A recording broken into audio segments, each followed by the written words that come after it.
كان في الأصل حقاني،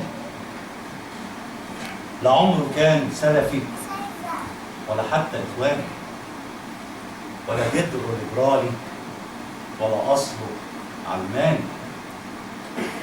صاين حقوق الناس، عارف حدود ربه، وولاده من بعده على منهجه اتربوا.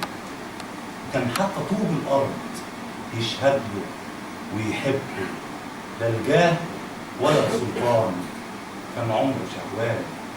واللي بنى مصر كان في الأصل حقاني.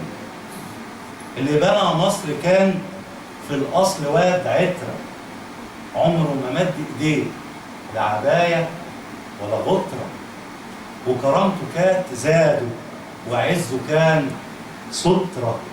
عمر بلاد الله وخلق كيان وجود، علم ولاد العرب معنى الكرم والجود، ونقال يوم ماله خير تلاقيه موجود.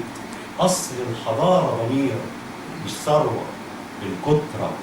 اللي بنى مصر كان في الأصل واد مجدع، يفهم في معنى الشرف، لا يخون ولا يخدع. فنان يموت في الغنى وفي الصلاة يخشع بإيديه، رسم سكته وخط دستوره، شال البلد في عينيه خلدها في سطوره.